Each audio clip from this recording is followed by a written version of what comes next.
Teenage డాటర్తో engage mother shopping.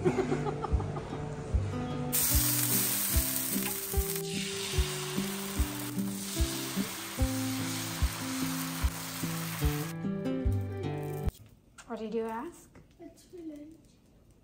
Lunch కి chapati jam, snacks కి స్ట్రాబెరీ విత్ నటల్లా పెట్టాను. ఓకే, ఇప్పుడు బ్రేక్ఫాస్ట్ కి దోశ. హలో, నమస్తే, అందరు బాగున్నారా? మీకు అర్థమవుతుందా అసలు రోజుకి ఎన్ని వెరైటీస్ ఇంట్లో చేయాల్సి వస్తుందో? తినడానికి ఒకటి, స్కూల్లో లంచ్కి ఒకటి, స్నాక్స్ ఒకటి, మళ్ళీ మధ్యాహ్నం లంచ్కి ఇంటికి వచ్చేస్తారు అప్పుడొకటి, మళ్ళీ ఈవినింగ్ స్నాక్స్ అడుగుతారు అప్పుడొకటి, మళ్ళీ నైట్కి డిన్నర్. బేసిక్గా ఐడియాస్ తక్కువైపోతున్నాయి, ఏమి వేయాలి ఏం వండాలి అని. టచ్ వుడ్ బాక్స్కి చపాతీస్ పెడితే ఇష్టంగా తింటారు వీళ్ళు. Good boy my good boy. మాట్లాడతావా? చాలా రోజులు అయింది కదా నువ్వు మాట్లాడి. నువ్వు ఇంత ఉన్నప్పటి నుంచి చూస్తున్నారు. When you are 3 years old నుంచి. అక్టోబర్ 19th ఎగ్జాక్ట్లీ మన ఛానల్ పెట్టి 7 years అవుతుంది. ఇదేం పిండో తెలుసా?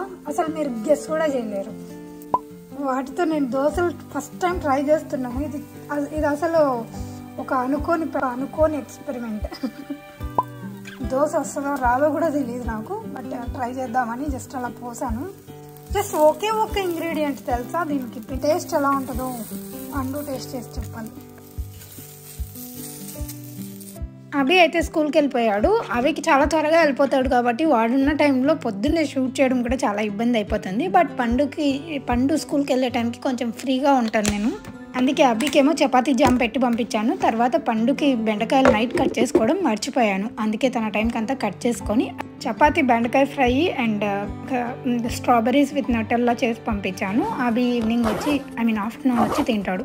అసలు అలా వెళ్ళిపోయి ఇలా వచ్చేసినట్టు ఉంటుంది తెలుసా అభి అయితే లిటరల్లీ. అండ్ ఇక్కడ నేను నా నెయిల్స్ షో ఆఫ్ చేస్తున్నాను. I love my nails. పండుకి దోశ చేసి ఎలా ఉందో అడిగితే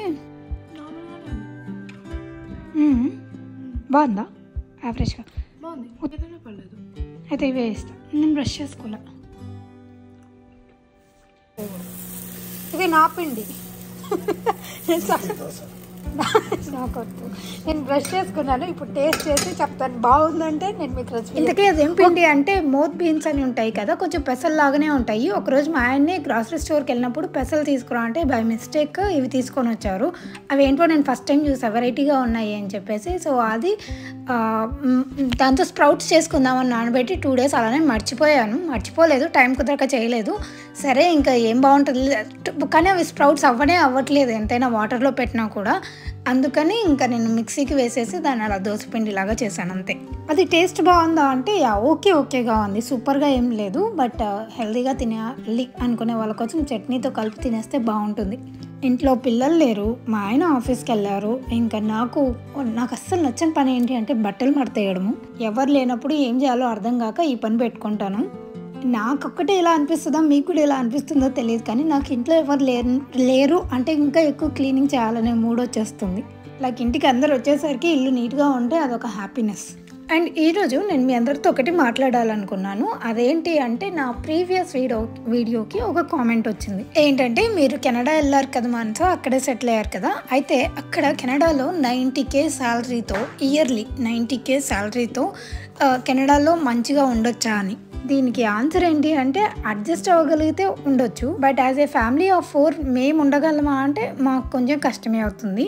based on so many things like ఇంటి రెంట్ కానీ, బయట ఎక్స్పెన్సెస్ కానీ, ఇవన్నీ కంపేర్ టు యూఎస్ఏ కెనడాలో కొంచెం ఎక్కువే ఉంటాయి. And direct India to Canada వచ్చే వాళ్ళకు కూడా ఇక్కడ స్టార్టింగ్లో అడ్జస్ట్ అవ్వడం, ఏ కంట్రీకి వెళ్ళినా కూడా, వేరే కంట్రీకి ఎక్కడికి వెళ్ళినా కూడా అడ్జస్ట్ అవ్వడం అనేది చాలా కష్టం అయిపోతుంది. మేము బిగినింగ్ డేస్లో ఇండియా టు యూఎస్ఏ వచ్చాం కదా, అప్పుడు కూడా మాకు చాలా ఇబ్బంది అనిపించింది. బట్ స్లోగా మేము ఆ ఎన్వైర్న్మెంట్కి అడ్జస్ట్ అవుతూ ఖర్చులు ఎలా ఉంటాయి అవన్నీ తెలుసుకుంటూ ఎవాల్వ్ అయ్యాము.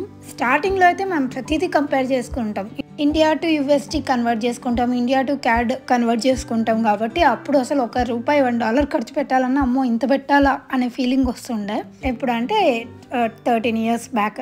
బట్ రాను మాకు ఈ కరెన్సీనే అలవాటు అయిపోయింది కాబట్టి దీనికి అడ్జస్ట్ అయిపోయాం. ఆన్ అయింది. నేను డాల్రామాకి వెళ్తున్నాను దివాళీ కోసం, లాస్ట్ మినిట్ డెకార్ ఏదైనా చేద్దామని చెప్పి. ఫాల్ కలర్స్ చూస్తుంటే అసలు ఇట్లా దిమ్మ తిరిగిపోతుంది. ఎంత బ్యూటిఫుల్ గా ఉన్నాయో. జస్ట్ మేము రెగ్యులర్ గా వెళ్ళే దారిలోనే ఎంత మంచి బ్యూటిఫుల్ ఫాల్ కలర్స్ ఉన్నాయో. అందుకే మా ఆయన ఇప్పుడే అంటున్నాడు అలా రేపు ట్రైల్లోకి వెళ్దాము, అక్కడ ఇంకా బ్యూటిఫుల్ గా ఉంటాయి, కొన్ని పిక్చర్స్ తీసుకొని వద్దామని చెప్పి. ఇఫ్ తీసుకుంటే నేను పోస్ట్ చేస్తాను.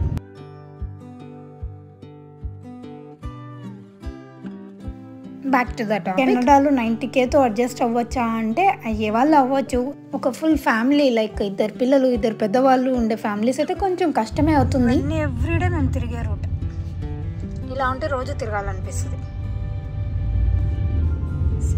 బట్ ఒక family just wife and husband ఇలా వస్తున్నారు అంటే షేరింగ్ రూమ్స్ ఇలా తీసుకుంటూ ఉంటారు. ఇక్కడ ఎక్కువ, నేను అందరు తీసుకోవాలని చెప్పట్లేదు, ఇక్కడ అలా అడ్జస్ట్ అవుతూ ఉంటారు. దాంతో పాటు గ్రాసరీస్ మనం ఈజీగా కాస్కోకి అలా వెళ్ళాము అంటే $300 to $500 ఒక్కసారి వెళ్ళామంటేనే.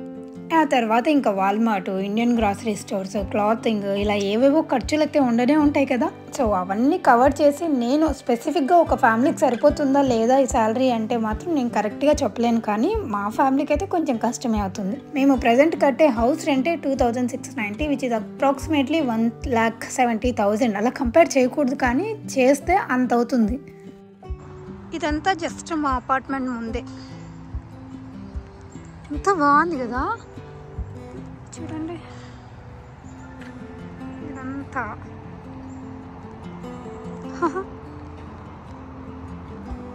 కెనడాలో ఉండే చాలామంది స్టూడెంట్స్ కానీ బ్యాచిలర్స్ కానీ ఏం చేస్తారంటే షేరింగ్ రూమ్స్లో ఉంటారు. ఒక రూమ్ తీసుకొని అందులోనే 2 లేదా 3 అలా ఉంటారు. రూమ్ ఒకటే కాకుండా మనకి గ్రాసరీస్, యూటిలిటీస్ ఇలాంటి ఎక్స్పెన్సెస్ ఉంటాయి కదా, ఇలాంటివన్నీ స్ప్లిట్ వైజ్ చేసుకుంటారు చాలా మంది. ఎస్పెషల్లీ లాస్ట్ ఫ్యూ ఇయర్స్ నుంచి కాస్ట్ ఆఫ్ లివింగ్ కెనడాలో హై అయింది. ఇన్ఫ్లేషన్ బాగా ఇంపాక్ట్ చూపించింది.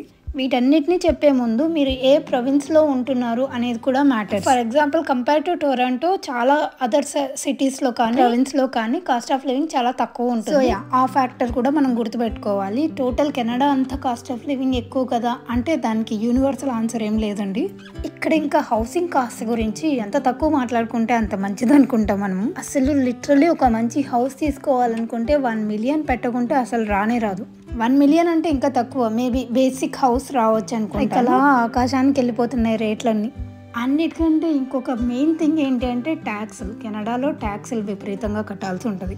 Again it depends on province to province, but ట్యాక్సులు కూడా మనం గుర్తుపెట్టుకోవాల్సి ఉంటుంది. ఫైనల్లీ నేను చెప్పేది ఏంటి అంటే కెనడాలో కాస్ట్ ఆఫ్ లివింగ్ హై అంటే ఎస్ ఎక్కువే అండి, అది కొంచెం సెటిల్ అయ్యేంత వరకు. కానీ వన్స్ మీరు ఫిగర్ అవుట్ చేసుకున్నారు సేవింగ్స్ ఎలా చేయాలి, ఖర్చులు ఎలా పెట్టాలి, ఆ ఖర్చులకి యూజ్డ్ అయిపోతాము అండ్ ఆల్సో సేవింగ్స్ అవన్నీ కూడా మనకు ఒక ఐడియా వస్తుంది. చాలా పనులు చేసుకుంటూ నేను ఇవన్నీ మీ అందరితో షేర్ చేసుకోవాలి అనుకున్నాను. ఎందుకంటే ఇది ఒక జెన్యూన్ డౌట్ అనిపించింది నాకు. స్టార్టింగ్లో మేము వచ్చినప్పుడు కూడా మాకు ఇవన్నీ ఏం నాలెడ్జ్ లేకుండానే వచ్చేసాము. వచ్చిన తర్వాత మేము ఒక్కొక్కటి తెలుసుకోవాల్సి వచ్చింది. బట్ నాకు తెలిసినవి నేను మీకు షేర్ చేస్తే మేబీ రావాలనుకునే వాళ్ళకి హెల్ప్ అవుతుంది కదా అనిపించింది. కెనడాకి ఫ్యామిలీతో పాటు వస్తున్నారా, ఫ్యామిలీ ఆఫ్ 4 వస్తున్నారా, లేదా ఇద్దరే వస్తున్నారా, అండ్ ఏ స్టేట్కి వస్తున్నారు, ఆ స్టేట్లో GST ఎలా ఉంది, ఆ స్టేట్లో కాస్ట్ ఆఫ్ లివింగ్ ఎలా ఉంటుంది, ఇవన్నీ తెలుసుకొని వస్తే బెటర్. నేను చెప్పే ఒకటే కాకుండా ఇంకా మీ ఓన్ రీసెర్చ్ చేసుకొని వస్తే మీకు ఇంకా హెల్ప్ అవుతుంది. ఒక కంట్రీని వదిలి ఇంకొక కంట్రీకి రావాలి అనుకోవడం అసలు not at all a small thing అండి. It's a very very big move. మాకు USA నుంచి కెనడాకి వచ్చిన తర్వాత అలా అది ఎంత పెద్ద మూవ్ అనేది ఇంకా ఎక్కువ అర్థమైంది. ఎన్నిటికి అడ్జస్ట్ అవ్వాల్సి వచ్చింది అనేది మాకు మాత్రమే తెలుసు. అందుకే నేను చెప్పేది ఏంటి అంటే మీ ఓన్ రీసెర్చ్ మీరు చేయండి. ఇది ఒక లైఫ్ చేంజింగ్ డెసిషన్ కాబట్టి చాలా ఆలోచించి తీసుకోండి డెసిషన్ అని మాత్రం చెప్పగలం.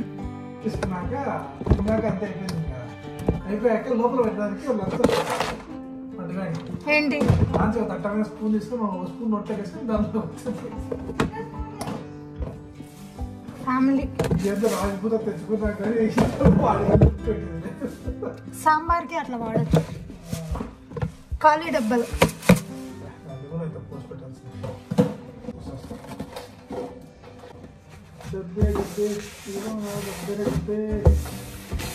ఒక లాంగ్ టైం పెండింగ్ టాస్క్ పెట్టుకున్నాము. అదేంటి అంటే ఈ ప్యాంట్రీ క్లీనింగ్. ఎప్పుడు లాస్ట్ క్లీన్ చేసింది ఊరికి వెళ్ళేసి జూలైలో వచ్చిన తర్వాత, అది కూడా డీప్ క్లీనింగ్ ఏం చేయలేదు, జస్ట్ అలా పైన క్లీన్ చేసుకున్నాము. నాకైతే పిచ్చి పడుతుంది. ఒక వారం నుంచి రోజు అనుకుంటూనే ఉన్నాను కానీ అస్సలు కుదరలేదు. ఈరోజు ఇంకా ఎలాగైనా చేయాలి, పండగ వచ్చేస్తుంది కదా, ఇది దీపావళి ముందు క్లీన్ చేసుకున్నాను రండి, పండగ వచ్చేస్తుంది కదా కొంచెం మంచిగా చేసుకుందాము, నీట్గా ఉంటుంది హౌస్ అని చెప్పేసి ఇంకా క్లీనింగ్ స్టార్ట్ చేసాము. ఈ డబ్బాలు ఇవన్నీ పెద్ద మెస్ ఏం అవ్వవు, జస్ట్ అలా అలా తీసి ఎంటీ అయినవి ఫిల్ చేసి పెట్టేస్తే అయిపోతుంది. బట్ నాకు మెయిన్ పార్ట్ ఎక్కడ వస్తుంది అంటే కింద షెల్ఫ్ ఒకటి ఉంటుంది, అక్కడ చాలా మెస్సీ అయిపోతుంది. ఎందుకంటే మేము తెచ్చుకొని గ్రాసరీస్ యూస్ చేయనివి అవన్నీ ఉంటాయి కదా, సగం యూస్ చేసినవి అవన్నీ కవర్లలో పెట్టేసి అలానే పెట్టేస్తాము. అంటే డబ్బాల్లో ఫిల్ చేసిన తర్వాత మిగిలిపోయిన ఇంకొంచెం గ్రాసరీ ఉంటుంది కదా, అవన్నీ అలానే పెట్టేస్తాము. సో అక్కడ మెస్ వస్తుంది. అండ్ ఇక్కడ చూసారా, నా పిల్లలకు కానీ నాకు కానీ ఏదైనా చేతికి దొరికింది అంటే అలా అలా లోపలికి పెట్టేస్తున్నాను. సో అక్కడ ఎక్కువ మెస్ అయిపోతుంది. ఇంకా ఆబ్వియస్లీ 2-3 months పైన అయిపోయింది కదండి మెస్ కాకపోతే ఆశ్చర్యం. ప్యాంట్రీ ఆర్గనైజింగ్ అనేది నాకు మా హస్బెండ్ ఉంటేనే హెల్ప్ చేస్తేనే నేను చేసుకోగలను. ఎందుకంటే ఇలా అందిస్తూ ఉంటాను కింద, ఆయన కూర్చొని ఆయన ఏమైనా ఫిల్ చేసేవి ఉంటే పెడతారు. అండ్ ఎక్కడ ఏవి పెట్టాలి అనేది నేను చూసుకుంటాను. టీం వర్క్ అంతే. పనిలో పని ఎలాగో అన్నీ బయటికి తీసా కదా అని చెప్పేసి ఆ లైజాల్ స్ప్రే ఉంటే దాన్ని స్ప్రే చేసేసి డబ్బాలన్నీ నీట్గా తుడిచేస్తున్నాను. నాకు మ్యాక్స్ 1 hourలోనే అయిపోయింది పని అంతా కూడా. ఇంకా నేను షూట్ చేసుకుంటున్నాను కాబట్టి కొంచెం ఎక్కువ టైం పట్టింది, కానీ మీకైతే అంత టైం కూడా పట్టదు అనుకుంటాను, చాలా త్వరగా అయిపోయింది. బేసిక్గా నేను కిచెన్లోకి ఎక్కువ స్టఫ్ తీసుకురానండి, ఎంత స్టఫ్ అవసరమో అంత మాత్రమే తెస్తాను. అండ్ గ్రాసరీస్ అవన్నీ కూడా మేము ఎప్పటికప్పుడు అయిపోతే వెళ్ళి తెచ్చుకునే టైపు. ఇది వరకు అయితే పెద్ద ప్యాంట్రీ ఉండేది కాబట్టి కొన్ని ఎక్స్ట్రా సరుకులు తెచ్చి బియ్యం ప్యాకెట్లు అలాంటివి తెచ్చి పెట్టుకునే వాళ్ళం. కానీ ఇప్పుడు అంత స్పేస్ లేదు కదా, ప్యాంట్రీ కొంచెం చిన్నగానే ఉంది కదా. అండ్ పెట్టుకోవాలనుకుంటే ఇంకా వాషింగ్ రూమ్లో చాలా స్పేస్ ఉంది, బట్ ఎందుకో కొంచెం లిమిటెడ్గానే తెచ్చుకుంటున్నాం సరుకులు అవన్నీ. అందుకే ఆర్గనైజ్ చేయడం కూడా కొంచెం ఈజీగానే అయిపోయింది. మీకు కింద ర్యాక్ కనిపిస్తుందా ఎంత గలీజ్ అయిపోయిందో, అదే నాకు మెయిన్ క్లీన్ చేయాల్సిన పని అది. అండ్ ఆ కిందది బియ్యం డబ్బాలు, బియ్యం అండ్ కందిపప్పు డబ్బాలు పెట్టుకుంటాను, ఆ ప్లేస్ కూడా కొంచెం మెస్సీ అయిపోయింది. అది నాకు మెయిన్ టాస్క్. ఈ డబ్బాల పైన డబ్బాల షెల్ఫ్ అయితే ఈజీనే, అదేం పెద్ద మెస్ అవ్వదు. ఇక్కడ కూడా నేను కింద ఒక రోలర్ వేసేదాన్ని, కానీ ఆ రోలర్ వేస్ట్ అనిపించింది ఈ షెల్ఫ్స్కి మెయిన్గా. అందుకే పేపర్ వేసేసాను. అండ్ ఆయిల్ తెచ్చుకుంటాం కదా, అది నేను డబ్బాలో పెట్టేస్తున్నాను. యూజువల్లీ పెద్ద డబ్బానే తెచ్చుకుంటాము. ఈసారి లాస్ట్ టైం గ్రాసరీ స్టోర్కి వెళ్ళినప్పుడు పెద్ద డబ్బా కనిపించలేదు ఆయిల్ది, అందుకే చిన్నవి తెచ్చేసుకున్నాం. ఇంకా ఈ రూఅఫ్జాను పడేసే టైం వచ్చింది. అందులో ఆ డబ్బాలో రూఅఫ్జా, ఆయిల్, వెనిగర్ పెట్టాను క్లీనింగ్కి హెల్ప్ అవుతుందని. ఈ షెల్ఫే నా ప్యాంట్రీలో మెయిన్ విలను. దీని కింద ఎంత మెస్ పడింది అంటే నేను కూడా ఎక్స్పెక్ట్ చేయలేదు. ఇట్లా ఓపెన్ చేసి పెట్టి ఉంటాం కదా, ఈ రస్కులు కానీ ఏమైనా చిన్న చిన్న బిస్కెట్లు కానీ లేదంటే నట్స్ కానీ ఇలాంటివి, అవి పొరపాటున అలా జారి అలా కింద పడిపోతూ ఉంటాయి. అలా క్లీన్ చేయకపోయినప్పుడే ఇలా మెస్ అంతా క్రియేట్ అయిపోతుంది. దాని కింద ఇంత చెత్త ఉంది. దీన్ని క్లీన్ చేస్తుంటే కూడా ఎంత సాటిస్ఫైయింగ్గా అనిపించిందో ఈ చెత్తనంతా. ఆ తర్వాత బియ్యం డబ్బాలు కూడా క్లోరాక్స్ వేసి క్లీన్ చేసేసి ఇంకా అవి కూడా లోపల పెట్టేస్తున్నాను. దీని కింద కూడా చెత్త అవ్వకుండా నార్మల్ పేపర్సే పెట్టాను. ఈ పేపర్స్ వేస్ట్ అయిపోతున్నాయి, చాలా రోజుల నుంచి ఎత్తి పెట్టాను, అది కూడా ఒక రీజన్ ఈ పేపర్స్ వేయడానికి. తర్వాత ఇక్కడ కసు కొట్టేశాను అంటే మొత్తం నా ప్యాంట్రీ నీట్గా అయిపోయింది. హోప్ మీరు కూడా ఇది మోటివేషన్గా తీసుకొని ఇన్ కేస్ మెస్సీగా ఉంటే ఆర్గనైజ్ చేసేసుకోండి. చాలా త్వరగా అలా కూర్చున్నారు అంటే 1 గంట మీ టైం కాదు అనుకుని కూర్చున్నారు అంటే నీట్గా అయిపోతుంది. అండ్ చాలా వరకు స్టఫ్ అంతా పైకి వెళ్ళిపోయింది. బాగుంది కదా, నీట్గా కనిపిస్తుంది కదా. ఇప్పుడు నేను ఎక్స్ట్రా స్టఫ్ ఏదైనా వాడనివి ఎక్స్పైర్ అనేవి కూడా పనిలో పని పడేశాను. ఆ తర్వాత ఇది పండగ ముందు రోజు నేను పండు కలిసి మా ఆయన ఉన్నారు, మేమందరం కలిసి గ్రాసరీ స్టోర్కి వచ్చాము. ఇక్కడ కెనడియన్ సూపర్ స్టోర్ అని ఉంటుందన్నమాట. ఎందుకంటే దేవునికి కొన్ని థింగ్స్ అవి తెచ్చుకోవాలి కదా, పూజలు ఉన్న రోజు, మెయిన్గా పండగలు ఉన్న రోజు ఇలా గ్రాసరీ షాపింగ్కి వస్తాం మేము. అబ్బు ఇంట్లో లేడు, వాళ్ళ ఫ్రెండ్స్ హౌస్కి వెళ్ళాడు, అందుకే పండుని తీసుకొని వచ్చాను. యూజువల్లీ పండు కూడా రాదు, నేను ఇంట్లోనే ఉంటాను, చదువుకుంటాను, లేకపోతే ఇక్కడే కూర్చొని టైం స్పెండ్ చేస్తాను అంటది, కానీ అలా కాదు అని తీసుకొని వచ్చాను.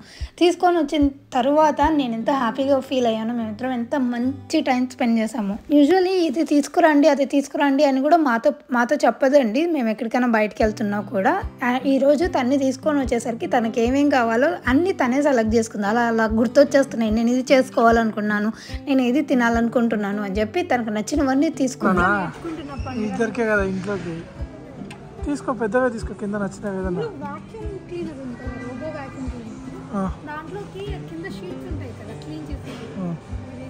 తీసుకో ఉంటాయి ఇక్కడ.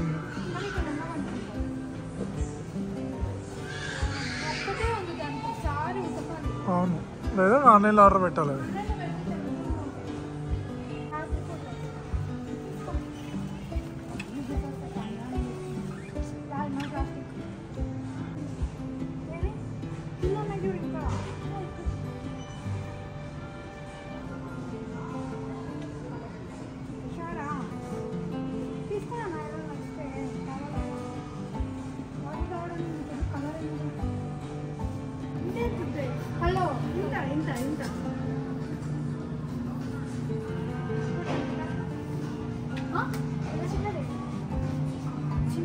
పెట్టుకోవచ్చు కదా.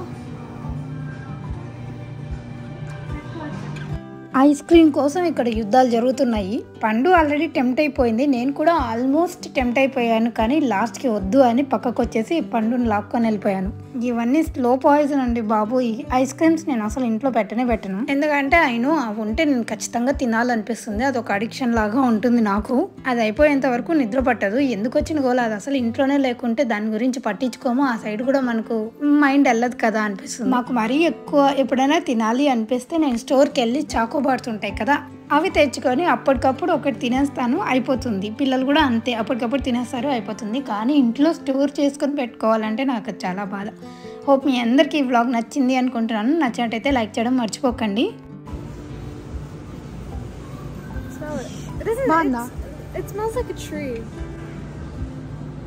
నాకేం రావట్లేదేంటి, ఆ ముక్కలు పని చేయట్లేదా? కొంచెం రా స్మెల్ వస్తుంది. వండుతో తింటావా? అబ్బాయి తింటాడు. నువ్వు తినవా? నేను ఓన్లీ సజెషన్. సీమంకాయ. Thank you so much for watching. Have a good day. Video నచ్చినట్టయితే లైక్ చేయడం అస్సలు మర్చిపోకూడదు. Have a good day. Bye.